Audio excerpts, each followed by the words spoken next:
จะเป็นขจัดปัญหา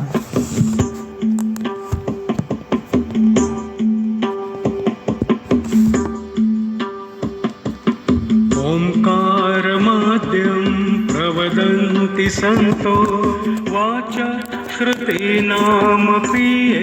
गृह्णन्ति गजाननं देवगणानताङ्घ्रिं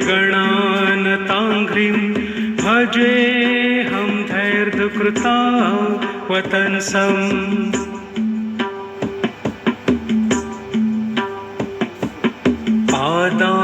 पादारविन्दार्चन तत्पराणां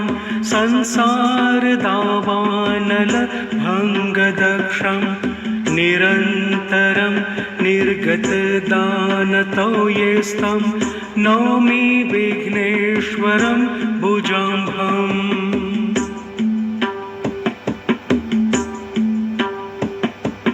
कृताङ्गरागं नवकुङ्कुमेन मत्तालिमालां मदपङ्कलग्नां निवारयन्तं निजकर्णतालये को विस्मरेत् पुत्रमनुषङ्गशत्रौ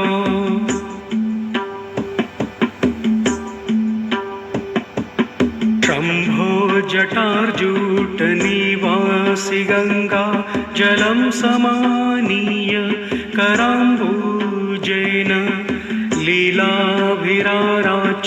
वचमर्चयन्तं गजाननं भक्तियुता भजन्ति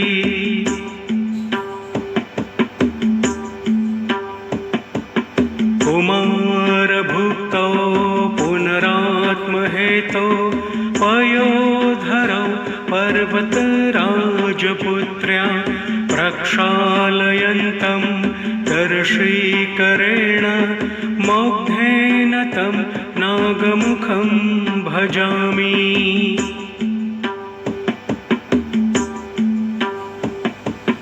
त्वया समुद्धृत्य गजास्य हस्तं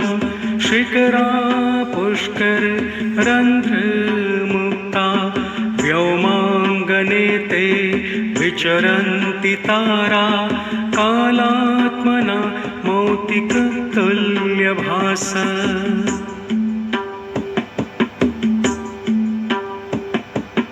क्रीडारते वारिनिधौ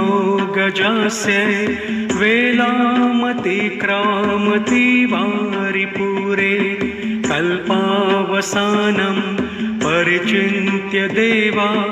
कैलासनाथं श्रुतिभिः स्तुवन्ति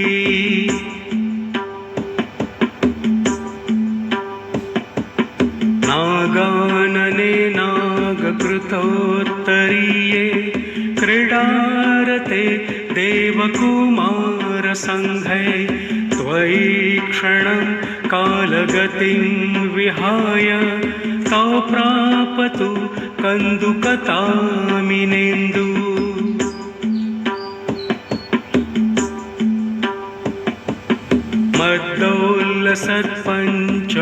मद्दोल्लसत्पञ्चमुखैरजस्त्र मध्यापयन्तं सकलागमार्थान् देवान् भक्तजनैकमित्रं हेरम्बकारुणमाश्रयामि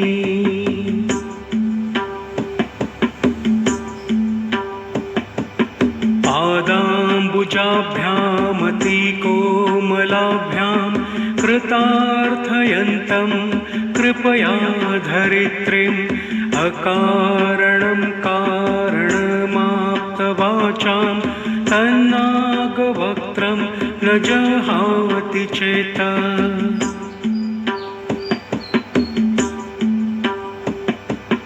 येनार्पितं सत्यवती सुताय पुराणमालिख्य विषाणकोट्या तं चन्द्रमौलिस्तनयं तपोभिराराध्यमानन्दघनं भजामि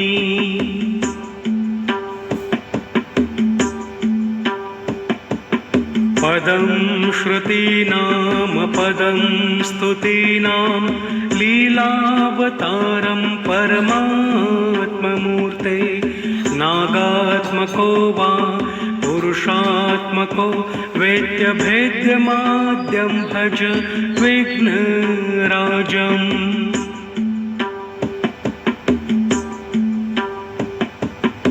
आशाङ्कुशो भग्नरदं त्वभीष्टं करैर्दधानं कररन्ध्रमुक्तै मुक्ताफलाभै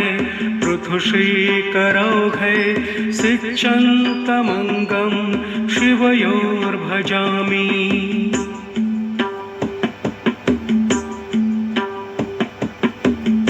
अनेकमेकं गजमेकदन्तं चैतन्यरूपं जगदादिबीजं ब्रह्मेति यं ब्रह्मविदो वदन्ति तं शम्भुसूनुं सततं भजामि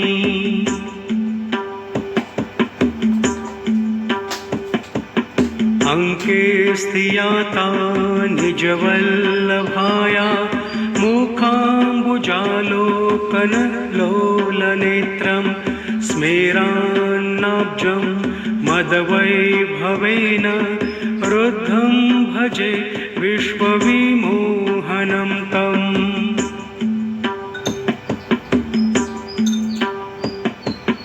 ये पूर्वमाराध्य गजाननं त्वां सर्वाणि शास्त्राणि पठन्ति तेषां त्वत्तो न चान्यत् प्रतिपाद्यमस्ति तदस्ति चेत् सत्यं सत्यकल्पम्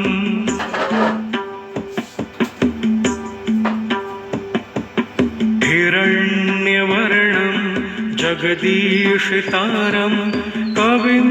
पुराणं रविमण्डलस्थं गजाननं यं प्रवदन्ति सन्तस्त